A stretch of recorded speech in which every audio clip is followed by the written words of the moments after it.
try and articulate an experience that I had earlier. It's thundering outside, if you can hear that. Very dramatic.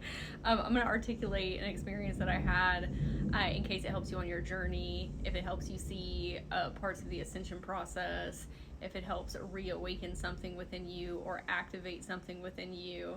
There can be a myriad of things. Okay, I just feel really called to share this. Okay, so 2 days ago, I had a session with I'm going to have my eyes closed because I'm going to be channeling a lot of this, so that's fine. Okay, so 2 days ago, I had a session with my friend Kimberly, and she was asking if I wanted support with anything in particular, and I said, yeah, I feel like I'm at this conjuncture point in my journey where I have been helping people with specific things within my spiritual business, and I can feel a pivot happening, and we love that. Okay, but at the same time, it's a little disconcerting to my human, if you will, because we've been doing this one thing over here for so long, and now we're switching over here, even though that's been very representative of our whole entire life of just constantly switching what we're doing. But I said, I feel like I was doing a lot of inner child healing, and now I'm more focused on helping people with their spiritual gifts and stepping into their soul mission. And I would just, not necessarily want answers or direction and clarity, maybe even just opening up my channels so that I can perceive things better, hear more clearly, see more clearly, understand things more clearly, get me ready for these downloads and integrations that I'm going to be sharing with others, in particular my Quantum Evolution Academy students as well, because I hit a conjuncture point within that program where I could feel a lot of things were shifting and I wasn't really clear of what those things were.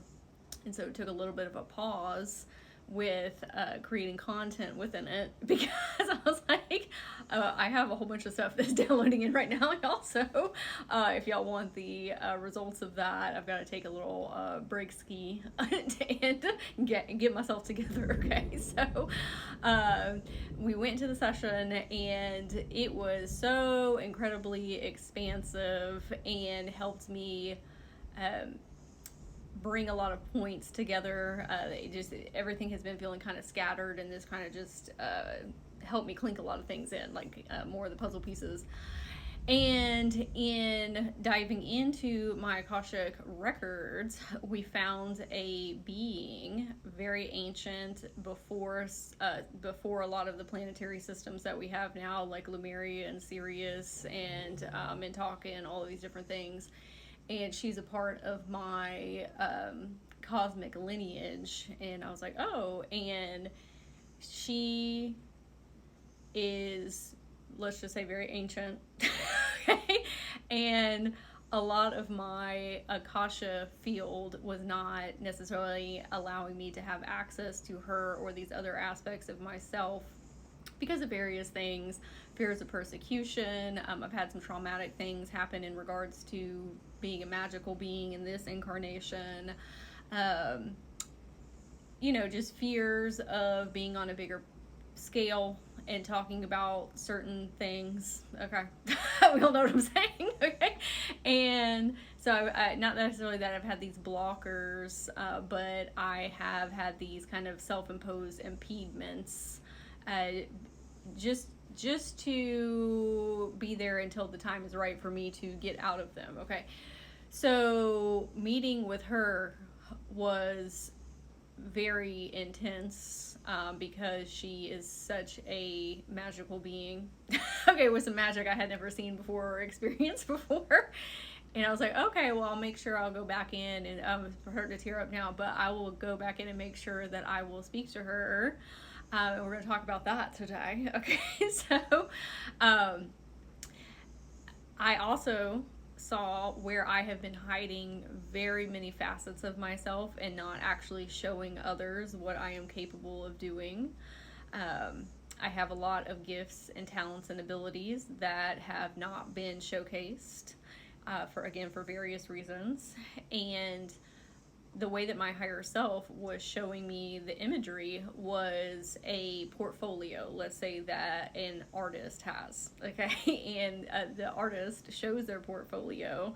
so that the person whom they're speaking with has a good understanding of what they are contracting to work with that artist for. Okay, so my higher self showed me my book, which in this case could be representative of my Akashic records, but what had been happening was while I was, let's say, quote unquote, contracting to work with other people's higher selves in this incarnation, I was only showing them 3 pages out of my Akashic record portfolio. And I was not showing them the full totality. And I was like, wow, why would I do that to myself? Like, why would I do that to other people, right? Because if they were able to see my whole portfolio, then they would be able to be supported on a much grander scale, right? And again, various reasons for that. And I was like, okay, we need to do something about that, because I'm ready to shift into this new identity. Let's do it. Okay, I'm ready to start showing the real portfolio. And okay, so today I was feeling just so incredibly heavy. Oh, that lightning. So incredibly heavy and lost and confused and just all kinds of out of sorts. And I was going to record a bunch of content, and my body was like, oh, we're not doing that today. We got some other plans. And I was like, okay. So I am laying on my bed, and I said, I'm going to close my eyes, and for 40 minutes, I'm going to go in and see what's going on with my energy field, and I'm going to connect to that being whom we found in the session. And so I went in and I started speaking to her, and I was like, hey, let me explain to you what's going on in this incarnation, and, you know, some of the goals that I have, and just some upgrades that I want, not only in like my energetics, but just also in my life. Just really giving her the rundown of what was going on. And I said, I'm also wanting to onboard more students, whether it's in the Quantum Evolution Academy or apprentices, you know, all the different things, okay? And I said, but with me feeling very lost within myself, I need to find my compass, okay, if I'm gonna do this. And I said, can you help me with this? And she said yes. And then she said that she wanted me to meet somebody else in my records, and then she came forward, and then I fell asleep. And I like zonked out, and I don't remember anything. And then I woke up and I went and got in the shower, and that's where we started having some paradigms start to collapse, and I started very intensely crying, like trying to upchuck all this like stuff, okay? Like all of this PTSD and trauma things. And it was just like so viscerally intense. It was almost to a point where I was like silent screaming. I don't know if you've ever been at that point where you're crying. And all of these memories started to drop into my consciousness from many, many different places and spaces throughout this history and throughout cosmic history very quickly. And it was a lot. And then I heard this voice inside of me that said, who are we? I am not me. And it's because there was such an influx happening at such a rapid pace that Sage here was having a very hard time staying grounded and anchored. Okay? And there was this higher awareness of myself that was like, hey, you remember, like, we're safe, we're okay, whether we just have a lot of new information coming in. But it felt like I was very much disconnecting from self so that I could retain and remember a lot of these memories. And I realized that the avatar of Sage here had been making herself very small, and I have had to do that through a multitude of incarnations, because of persecution and the world not being ready for certain levels of magic. I have had to put these self-imposed impediments on self because of those reasons, and it was making a lot of disgruntlements with my human avatar, if you will, or avatars in other places and spaces, because I had too much knowledge and wisdom and magic and power that was not being utilized in its greatest capacity. And so it was just causing a lot of deep it was causing a lot of deep discontentment and sadness, and just whoa, honestly, just whoa, because it's trying to burst out of the seams, and it takes a lot of energy to suppress those things, which is also why I have experienced in this incarnation a lot of anxiety and depression. Cue the thunder, okay? And it's because I have all these different facets of self that I have access to, and these abilities that I have that I haven't been able to work with in a very, very, very, very, very long time, even outside of this incarnation. And part of the depression is I have always kind of felt like something was missing inside of me, and it didn't really make sense a lot of times because I'm so incredibly happy in all of these, different places of my life, especially now because I found my soul tribe members, I have a great business, I have tons of free time hanging out with my son and my dogs, and like everything's great, okay, and it's continuing to get better and better. But even then, like, I still have this like very deep void I have been feeling inside. And when I was talking to the two beings from my Akashic field, they were saying, oh, it's because you remember how powerful you are, but you haven't had access to it because the time was not ready, or the time, whatever. Okay, I'm not trying to get too caught up on words, but it was just not time. But you were finally reaching that place where, in the collective we have the New Earth paradigm coming in, and I've already kind of kickstarted that with my Quantum Evolution Academy students. And I was like, what am I even supposed to be helping them with? Okay, because the original intention behind this program was to help them become inner child healers and Akashic record readers for self and for others, and that is still the direction that everything is headed. However, there's something like much deeper than that, and that is one of the reasons that the vibration has fell off kind of in this program, because I knew there was something underneath that, but I haven't, again, been having access to that. So I said, well, if I really, I want to figure out what this is. Okay, and they said, okay, well, we're going to show you. And I said, okay. So I went so far deep within myself, like so deep in there, and I ended up in this almost kind of like a wizardry looking room, and I was looking at myself, and I was holding this ball of energy, and there was this dragon that was encircling it, and I was like, what is this? And they said, oh, that's your soul spark. And I said, oh, okay. I said, like my soul, my oversoul, and they were like, no, this is your ancient magic. And when I was holding this, I got flooded with all of these different versions of myself that had been around for a very, very, very, very, very long time, and have taught a lot of students and saw a lot of things that I have experienced throughout history. And it was a lot for my human, for the Sage, all at one time.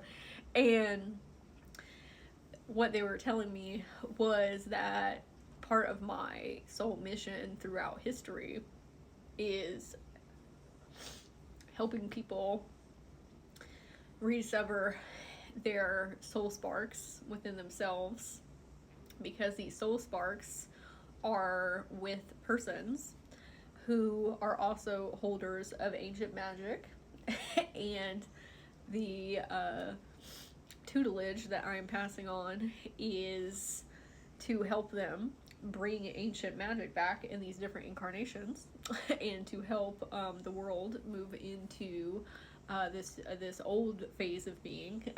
Okay, and so that's also why they said that I'm not for everybody, because that is what was giving Sage in this incarnation a little bit of discontent, because not that I need a giant community, okay, but at the same time I was like, oh, I could be like helping so many more people and doing all these different things, and like they're like, oh no, not like what you're helping people with is for persons who have gotten to this place in their journeys where they are ready to re-remember their soul sparks, and that's not always for the masses, and that's not like a judgment thing. It's like, or a level above or a level below, because I was having a conversation with somebody the other day of when you open up these different facets of yourself in your human or non-human, whatever incarnation you're experiencing, if you are not ready to receive that level of information, it can cause a lot of disruptions in your life. And I think that we all know what a tower moment is, and a dark night of the soul, and the spiritual P word. Okay, we don't have to say that, but when we're very disassociative, and I experienced that firsthand. It did not go to that extent to date, but it was a lot for me to see, because a lot of it was not great. A lot of it was a lot of horrific, horrible things that have happened throughout history, and that is a lot of information to download in. A lot of great things have happened as well, but with those memories came a lot of other things too, okay?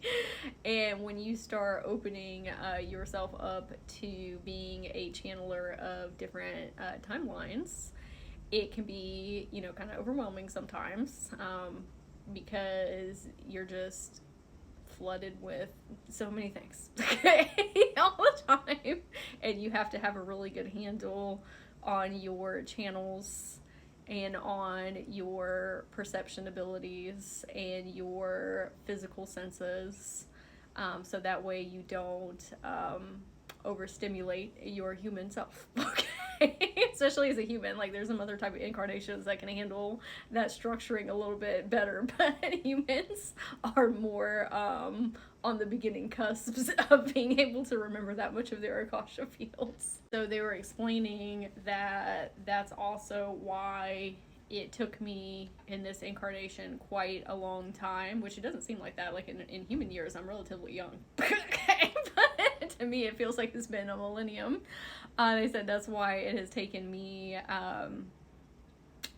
as long as it did to reawaken to that, because it's not a process that can be rushed. It is something that has to be done in divine timing and divine alignment, and with the persons who are on that cusp of remembering that soul spark of that ancient magic, because having that much power, as we've seen throughout history, not just in this incarnation but other different timelines, can be very destructive. and not even meaning to be destructive. Like if you have a lot of shadows within, or let's even just say PTSD and trauma, that can really skew that power, even unknowingly. Okay, so we have to be opening up to those things when they are meant to be opened up to. Okay, and sometimes it's a lot easier when you have a mentor and a teacher and guide, and that's one of the reasons that I'm here and doing this type of work, is to not help people necessarily accelerate that journey, because it doesn't need to be accelerated, but help them understand that process and that journey, so that they don't have to experience the more negative aspects of trying to launch yourself forward faster than you need to. But then at the same time, a lot of my sweet baby angels out here don't realize, one, how close they are to that soul spark moment within themselves, or that they even have that within them. And they don't realize how incredibly magically powerful they are, and the type of magic that they have access to is just unreal. And it is part of my path to help them see that. Okay, to help them understand that. And I realized in only showing, and, you know, again, this is even in divine timing. Okay, so I'm not even upset about it, like it was supposed to happen, how it's supposed to happen. But I realized that, you know, only showing persons in the collective parts of my portfolio, like a lot of persons were not able to find me yet. Okay, and so I said, you know what, this is what I want to do. Because I don't want to hide that even anymore, even though I wasn't intentionally doing it, but on an unconscious level I was. I said, I am going to take my angel wings, my fairy wings, my dragon wings, and these other wings that I opened up speaking to one of these beings, which was really cool. And I said, I'm going to encode my Akashic records on all of the wings so everybody can see it. I said, I am ready to show the whole entire thing, and whom is meant to see it will see it, and whom is supposed to be in my path and be under my tutelage and be a student, they will find me. Okay, their higher selves will be able to see me through the psychic grid. Okay, that connects us all together. So I wanted to share this today, because you know, there's a lot of different reasons, but I wanted to share this because I haven't really seen the soul spark like this in this capacity before, and I haven't seen myself in this capacity, and I have a feeling that there's going to be different people that watch this, and it is going to help you remember.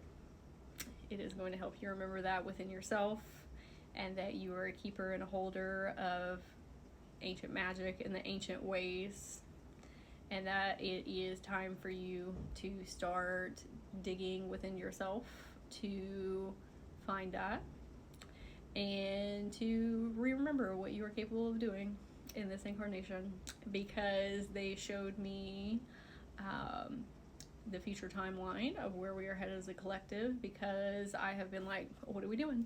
Like, if I'm only living to, let's say, 80 years old or 90 years old, like, where I want, you know, Earth to be, like, am I going to see that during this incarnation? And what I saw, it was yes. Because there are a lot of beings on the Earth right now that are going to see their soul spark. And then they are going to take students on, and they are going to help teach them, and then those persons are going to take on students and help teach them, and it's going to be a big ripple effect. But the encoded in this video, in this message, is a remembrance and an activation for those who have had this similar feeling as I, of something is off, something is not right, something is in there that I do not have access to that I have previously, and it is causing some disgruntlement in my energetic system, and I need to figure out what it is so that we can get moving in the direction that we want to be. Okay, so if you have been looking for that, I would assume that is your soul spark that you have been searching for. Okay, so if you have any questions, I would love to hear them in the comments below, or any of your thoughts, or what came up for you. If you are ready to dive into this and you had something click within and you would like me to be your teacher, we can do that as well. I have private mentorships. My higher self has been telling me that I need to hold off on doing those for the last couple of months, because as a collective, there were some persons that were about ready to hop on over that hump there, and that they would be coming in. So I am calling them in through this video, and then I'm also calling them in through the bigger psychic grid and through the crystalline core. Okay. So again, I would love to hear your thoughts, your questions, what came up for you. And again, if you do want to work together, you can find all my information in the description below. I love you so very much. I'm super excited about this direction that we are headed in. After this experience today, I feel recentered and realigned. I got a new name, which was very interesting because Sage is not actually my birth name, and that's the one that's my chosen name, and it has been resonating for a long time, and then it started to fall out of resonance as well. And I was like, no, I really like the name Sage, and the name that I received, which that is going to be a personal name for myself for right now. It just felt so me and in alignment, but at the same time, so does Sage. And so I don't even know why I brought that up. Maybe it's because you have a soul spark name as well. Okay, that will come through when you reach that point in your Akasha field. Okay, I love you. I hope you have a very magical day, and I will see you next time.